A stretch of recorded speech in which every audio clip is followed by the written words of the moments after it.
I'm so excited to be interviewing the group that I have today. It's from a brand new show called War Words, which is about the fighting and the veterans from Afghanistan and into Iraq and what happened and what we do not know. There were things here I did not know. Lately, veterans and things that have to do with veterans are playing highly on my heart. As a matter of fact, the second and third, I will be with Camp for Heroes in Bethesda, Maryland at the Walter Reed Hospital. But we're going to learn more about War Words and how this came about. We are with Michelle Colas Brooks, who wrote the play. Michelle, can you tell us how you got into this? First of all, Susanna, thank you for having us here. Oh, my pleasure. War Words came about because at some point I realized that I actually didn't know anybody who served in the military. I had Oh, no, I had no connection to the military at all. And and I started hearing some stories of people who sounded really, really interesting to me and not exactly what I thought. I had a very clear vision of who I thought people in the military were. They were warriors, they were people that liked to fight, they were people who couldn't afford to take other options in life.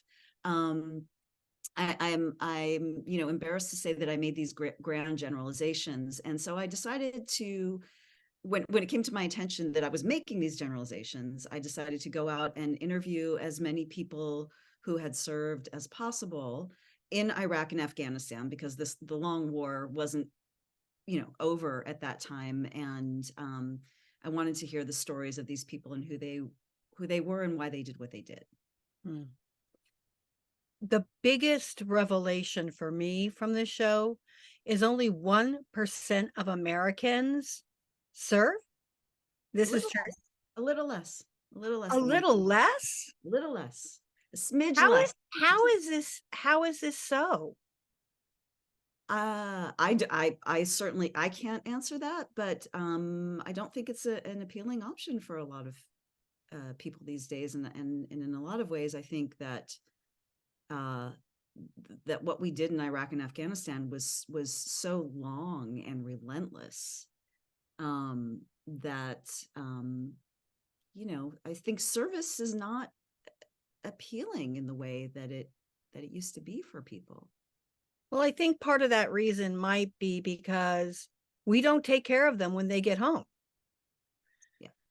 I mean, after seeing your show, I thought that every American should have to pay $365 a year, and that money should go into a kitty, and that money should be split between the less than 1% because they're protecting us and not normally by ways that are on the up and up. A lot of times they're told one thing and it's not true. And I think that's one of the saddest things I've heard. Where would you like to see this play go? Well, I would like to see this play, expand obviously beyond where it is now. I think in the long term, it would be wonderful to have it in schools, Mm. um, in high schools and universities. I think that students across the country don't necessarily know what's involved with service unless they have a family member who's in service. Um, so this is not in any way to try to recruit people. That is not the No, goal. I didn't think it was. But the goal is to create bridges between those of us who serve and those of us who don't. But you've had such a beautiful reaction to the play, and I It think anecdotally we've seen that from uh, everyone who's come to see the play. And so to move on to a bigger platform, to expose the story to more people, to create these bridges um, more thoroughly, I think is the ultimate goal. well, if you had told me prior that to 5 years ago that I would be rooting for the cause of vets and that I would be doing as much as I am right now, I would have told you were crazy. I don't believe in war. I think that we get into wars that are have nothing to do with us and we need to stay out. Um, but at the same point, I admire the people that do that and that care enough about our country to do this. And I think a lot of times they're used as experiments. I did an article on vaccines, and this country allowed our veterans, or who were soldiers at the time, to be vaccinated for things that made them terribly sick, almost like Agent Orange. And ever since then, that's when I became involved, when I learned that people that give their lives. And I think your play tells that. You talked about the Afghanistans that gave their lives to help America. How did you interview them? How did you find them? Well, I think, like I said, I threw a very, very wide net, and I didn't know anything about interpreters before I started this journey. And I Neither did was, I really. yeah, I mean, I don't think it's a story that most of us know. We all became a little bit more aware of it when we pulled out in 2021 and realized that we left so many Afghans behind. And So many, Americans. yes, yes. But the story of the Afghan is not, the Afghan Right. interpreter is not something we had really heard. And I was fortunate enough to encounter a vet, and who's still very, very good friends, and helped bring over his Afghan interpreter who had saved his life. And he in turn saved the interpreter's life and brought him to the United States, where he was able to escape the Taliban. So by hearing their personal story, I was able to, talk about this issue with interpreters. Also, almost all of the people I interviewed who had served recently were very attached to their interpreters and felt sickened by the idea of having to leave them behind in harm's way. They considered them part of the team. So that was a revelation to me. Of course, we need people who speak the language, who can read the road signs, who can interpret the culture. Otherwise, you're in a very dangerous situation. It's very simple, but it's something I didn't know anything about. Yeah, that's my next question. Donald, can you state your full name, and can you tell us how you served in the military? Because not only are you an actor in the show, you are a vet. Yes, hello, hello, hello. And thank you again for having us. This is glorious. So I served 4 years, and I completed 2 tours, one in Iraq and one in Afghanistan. And yeah, Tell us your full name. I'm sorry, my full name is Donald Kaliste. And one of the things that most amazed me is that we send soldiers to basic training, but we don't teach them the basics of what they need to know. Did you find that insane? Well, they did teach me the basics, but it was very rigid and conditioning, and preparing me for my duty and my missions. So it was a But shock. It was a did shock, it teach especially you? where they sent me. Go ahead. I'm sorry.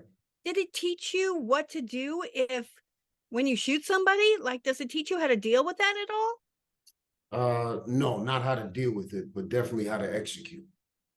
Yeah, but shouldn't you be learning how to deal with it as well? That boggled my mind. That's why I love how Michelle weaved into the play about moral injury, Right. because the service, that we don't speak on that in the military. We just drive on and move on. In doing this play, did it trigger things within you? Oh yeah, yeah. But I'm a professional actor, so I use the triggers and what I'm going through and put it into the work the best I can. The person I took with me actually served in the military, and she also had friends that were involved in this, and it triggered her immensely. And I kind of knew what I was getting into, but I didn't. So I was like, uh-oh.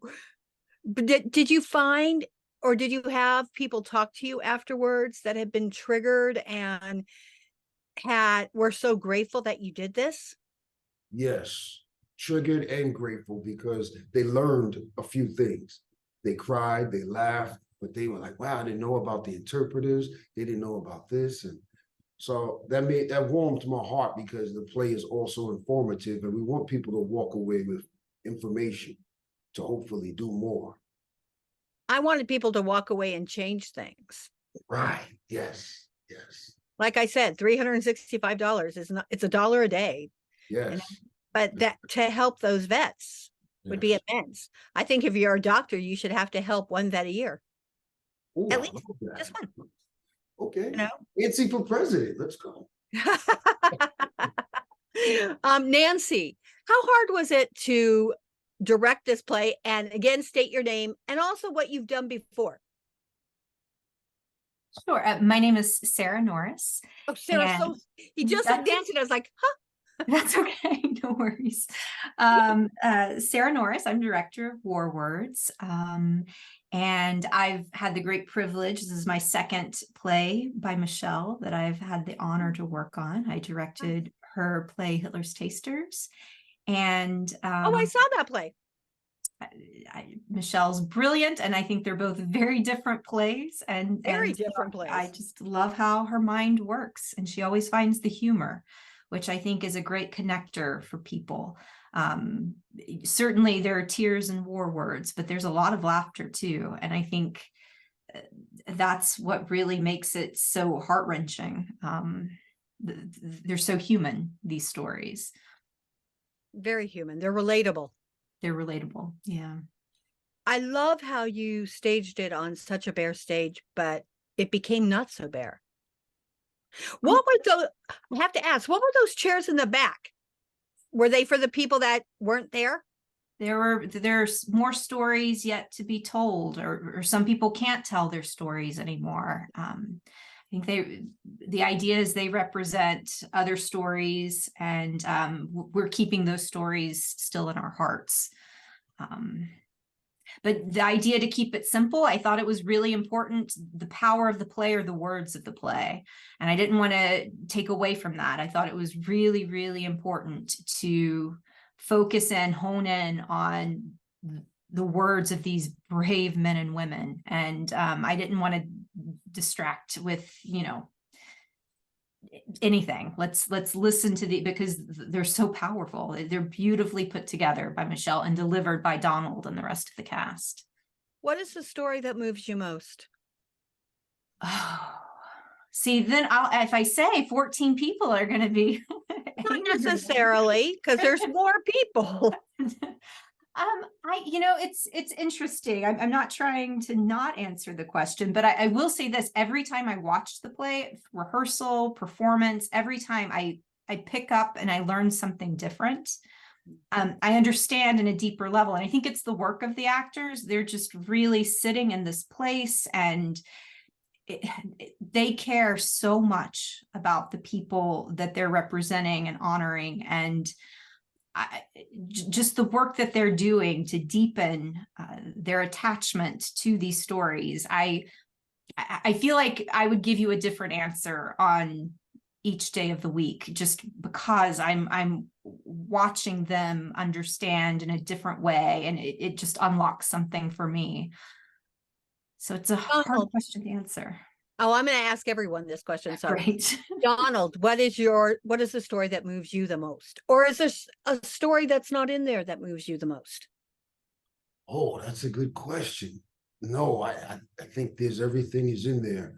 And I'm moved at different times when I hear my fellow actors do their monologues, and it just touches me. I'm weeping at this part, I'm laughing here, because I can relate to every story that Michelle has in there. So there's not one in particular. Oh, but on a given night, one will hit me harder than on another night. That happens. But it's just glorious. Yeah, I love it all. Michelle, same question.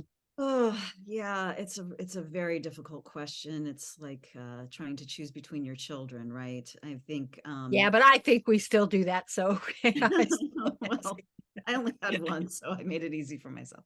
I honestly, I mean, I feel the same as Sarah and Donald. They are all, you know, I'm also very personally attached to all these stories because I interviewed all these people, and it's been so profoundly beautiful for me to watch the way that the actors have taken on these stories, made them their own, given them so much vibrance and humor and humanity. They've treated each character with such respect. That that's kind of it's the same thing. I mean, night to night, day to day, it's a different experience. And even I'm hearing things now because we're going through the actors. Even I'm hearing things.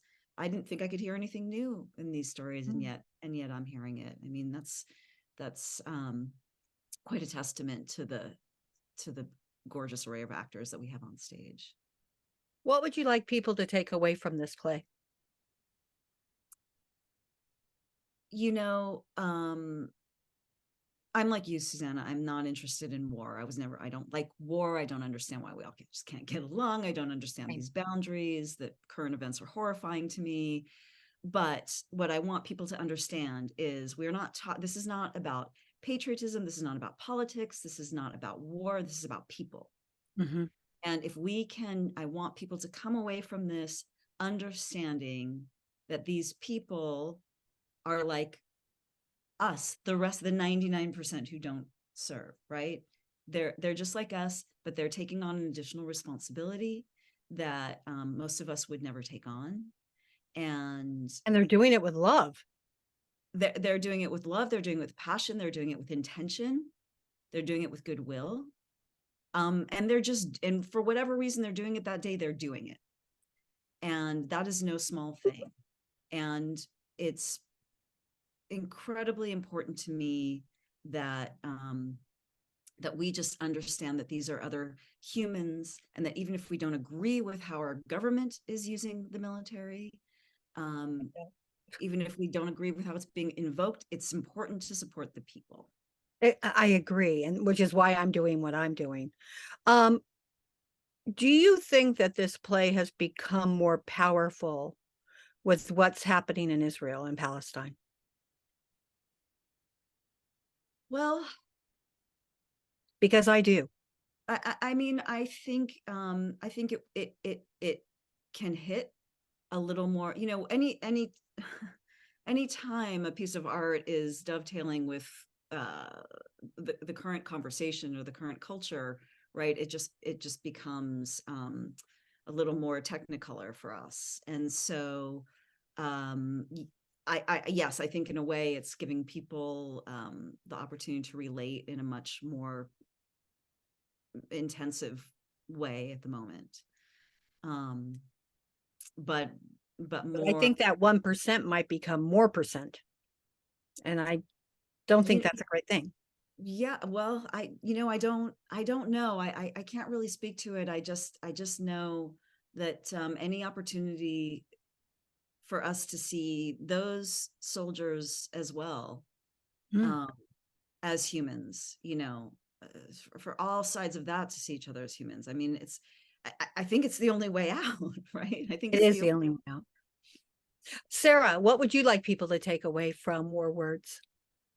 I think much about what we've been talking about, this a deeper understanding of the people that it's not just this broad stroke of military. It's humans, and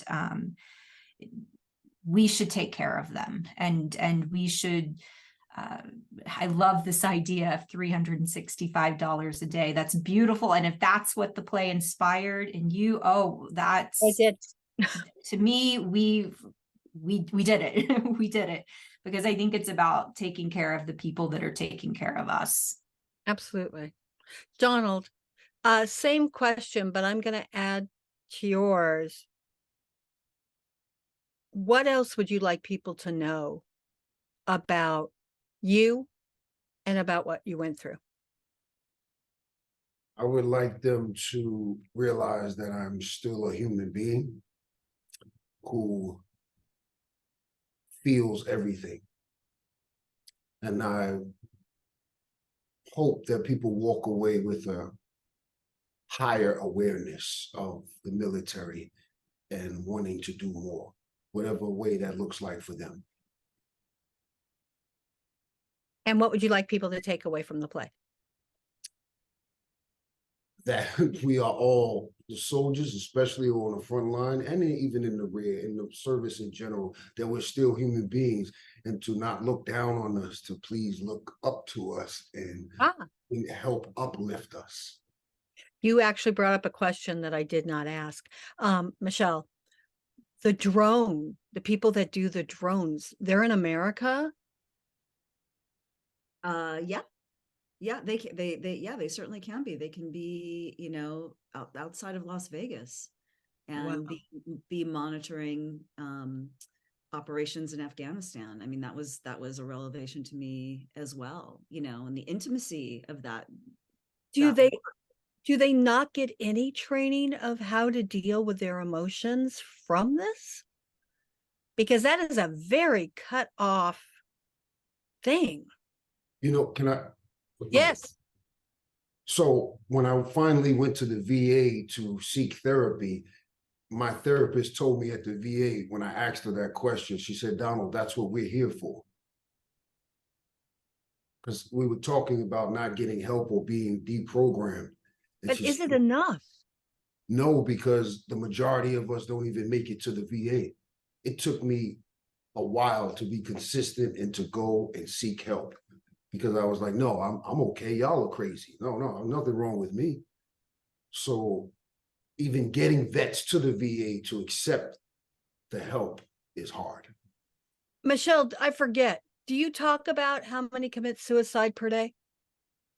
Well, there's a time where our Nate character, played by Donald, talks about that in his unit. There are just 3 suicides in that month. We don't go into a lot of statistics in the play, because I feel like No, we're going to get into the statistics in this video. yeah, I It's mean, 22 per day. Yeah, And when you think of 1% and 22 per day, that's astounding. It's a staggering number, and you know, what was made clear to me, apparently to the real Nate, who I interviewed, is that, as it says in the play, they all know about dying. They all understand dying. What a lot of people coming home don't understand is how to live, how to make a life here. And I'm going to say this other little thing, which is not a big part of the play, because you can't, unfortunately, ask people to stay longer in their seats than we already are. But it wasn't that long. No, but I mean, just in general in theater, right? You have to keep things kind of contained. I don't know. Sometimes they drag me to 3.5-hour plays, and I'm like, why? Yeah, well, exactly. So, but because people have been coming home to such a divided country right now, being in the military, from what I understand, the positive aspect of it is the people that have your back, your unit. You know that the person on your right and the person on your left is going to defend you, is going to put their life on the line for you. And then you come back to a country where we're all just on our individual devices, and we're not communicating, and we're fighting with each other. Yes. And where is your connection? Where is your connection? So it's not just about what you've seen or experienced, but it's from my understanding, it's the loss of the brotherhood, the sisterhood, the connection. And you come back and you're disconnected. I can see that, because to connect again. I think that's what's wrong with our world, is that we do not do this. I think it's terribly what's wrong. I love this play. How long is it playing? It's playing at ART, which is on 52nd? No, 54th? 53rd and 3rd. Split the difference. It's on 53rd, right off of 10th. How long is it playing till? December 17th is our closing. I would tell everybody to go see this play. I think this is a play that should be mandatory. We should know what's going on with our military, with our vets, and we should be supporting them. I want to thank each one of you. I think everybody should see this play. Thank you all for being here. I am so grateful. Thank you. Thank you Thank you for for having. having us. Thank you.